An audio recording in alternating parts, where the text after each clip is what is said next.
nous sommes arrivés à la conclusion selon laquelle la dynamique de fraude est assez institutionnalisée au Cameroun. Le désir de conserver le pouvoir est manifeste de la part de ceux qui sont là depuis 82, ce que j'appelle l'ordre de 82.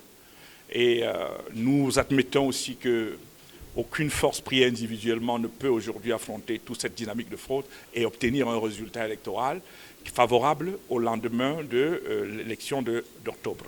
Et de ce point de vue, nous pensons que la crédibilité des forces existantes qui sont en compétition est une chose établie, mais la fragmentation sociale, sociopolitique est une réalité. Et de ce point de vue, il faut une solution collective pour adresser le système néocolonial qui est en place dans le cadre de l'élection qui arrive. Et nous mettons sur la table donc cette solution 25, 1+24, qui permettrait, au bout d'une transition de 4 ans gérée par un président de transition et un conseil supérieur des citoyens, de libérer le peuple, d'obtenir les nouvelles institutions qui vont permettre qu'un Cameroun nouveau naisse à partir de 2029. C'est ce qu'on est venu faire ici, présenter le pacte citoyen et donc la solution 25 au Cameroun. Je pense qu'il s'agit simplement de convoquer la bonne conscience des médias camerounais, qu'ils portent la bonne nouvelle et que les Camerounais se saisissent de la nouvelle pour comprendre qu'il y a une urgence de se mettre ensemble. On se met ensemble, ce n'est pas être derrière quelqu'un, c'est se mettre ensemble. Et que dans une dynamique transactionnelle, on négocie la gestion de la transition avec une équipe. Et dans ce cas, tous les groupes qui s'affrontent dans le cas de la fragmentation sociétale vont se retrouver.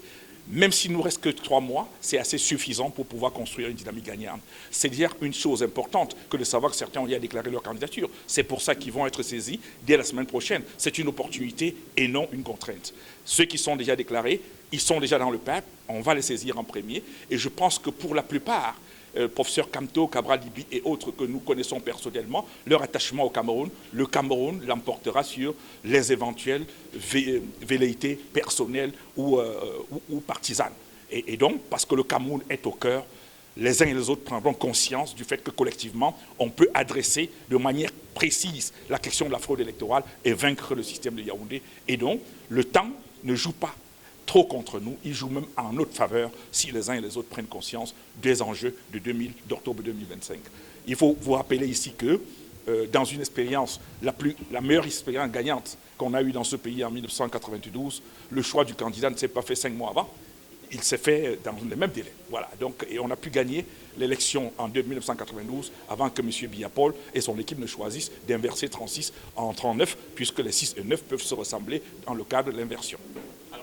Je postule que mes amis de la presse vont jouer franc jeu et poser sur la table l'offre.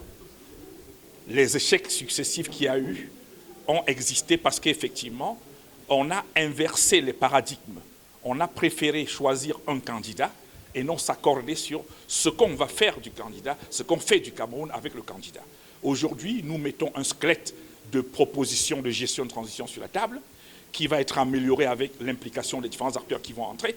Et donc nous disons, on choisit, on s'accorde sur ce qu'on va faire, et ensuite de qui va le faire et qui va occuper quel poste dans la dynamique de gestion de la transition qu'on met en place. C'est ça qui est la différence par rapport aux dynamiques de convergence qu'il y a eu en 2004, en 2011, et même 2018 de manière un peu plus réduite. Dans tous ces 3 cas de figure, il n'y a jamais eu une dynamique de penser le programme commun avant de penser le candidat qui porte le programme commun. Aujourd'hui, on dit qu'il faut un programme commun sous la contrainte d'une transition acceptée par les uns et les autres, parce qu'il est hors de question de penser que dans un système aussi délabré et néocolonial aussi compris, on peut penser qu'on va remplacer Biya et développer son propre projet de société dans les mêmes conditions. Ce n'est pas évident. Donc il faut une période transitoire au cours de laquelle période on remet des institutions capables de permettre un bon projet. Les projets que j'ai vus sur la table jusqu'à maintenant sont des bons projets, que ce soit celui de Maurice Kamto ou celui de Cabral Libi, c'est des très bons projets. Alors, mais ces projets doivent se développer dans le cadre des institutions consensuellement admises, acceptées, construites, donc dans une co-construction qui aurait été endogène et non les institutions aujourd'hui qui sont d'essence exogène telles que celles qu'on a aujourd'hui. Donc c'est pour ça que nous insistons sur le fait qu'on peut, même en 3 mois, obtenir un consensus autour de 25 personnes et autour du programme.